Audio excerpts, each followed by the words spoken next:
He thought he had escaped the curse, but that night, he was trapped inside a yam barn with no way out. When the full moon rose, there was no escaping what he was about to become. After leaving his village, Obinna began his long journey to find the mysterious village of the caves, the only place where the sacred white flower could cure his curse. Days passed on the dusty road. The journey was harder than he had imagined. The food his parents packed for him slowly finished. Soon, even the last grain of food in his bag was gone. Obinna sat under a tree one afternoon, weak and tired. If I continue like this, he thought, I may not even survive the journey. But Obinna didn't know. The real danger was not hunger. It was the curse he was trying to outrun. So he made a decision. He would stop at the next village and work for a few days to earn money for food before continuing his journey. Not long after, he arrived at a village called Efo. As he entered the village farmland, he saw many young men working together, clearing weeds and harvesting crops. Obinna walked toward them. Brothers, he said humbly, is there work here for someone who is willing to work hard? One of the men wiped sweat from his face and pointed toward a man standing under a tree. That is Chief Okk, the owner of the farm. Speak to him. Obinna walked to the man and greeted him respectfully. Sir, I am looking for work.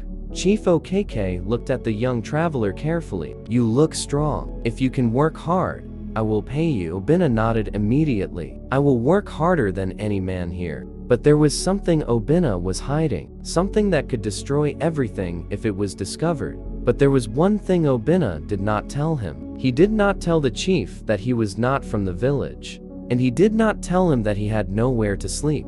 So every day, Obinna worked tirelessly in the farm, from sunrise to sunset.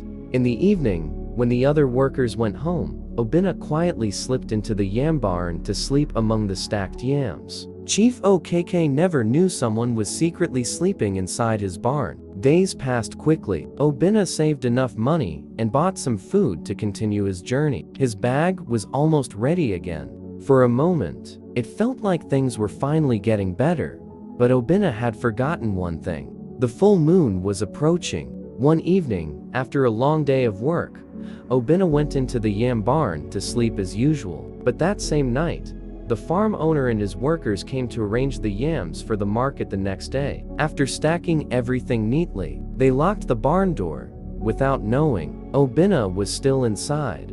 By the time he realized it, it was already too late. The barn became completely silent. Deep into the night, Obinna suddenly woke up. His head began to itch, slowly at first, then violently. His heart sank. The full moon. He rushed toward the door, but the door was locked. He pushed it, pulled it, banged on it. Nothing. Around him, the barn was filled from wall to wall with piles of yam. There is no way out, he whispered in fear. And this time, there would be no forest to run into, no place to hide what he was becoming. The itching grew worse. His body began to tremble. His breathing became heavy. His bones started to crack. And before he could stop it, Obinna transformed into the beast.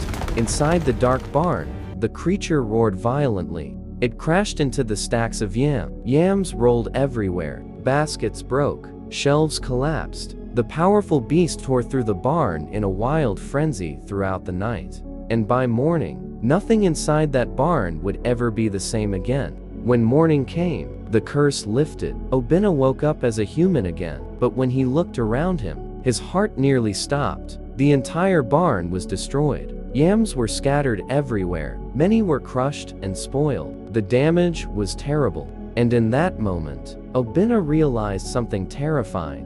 This time, the curse might cost him more than his secret. Obinna knew one thing immediately. If the owner finds me here, he will think I destroyed his barn, and I will be forced to pay for everything.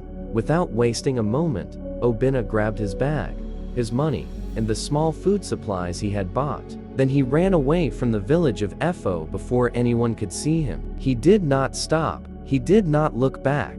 Soon, he was back on the lonely road again, walking toward the distant and mysterious village of the caves. But the journey was far from over, and next time, the curse might not let him escape so easily. Will Obinna finally reach the village of the caves, or will the curse destroy everything before he finds the white flower? Find out in episode 4 of The Journey of the White Flowers.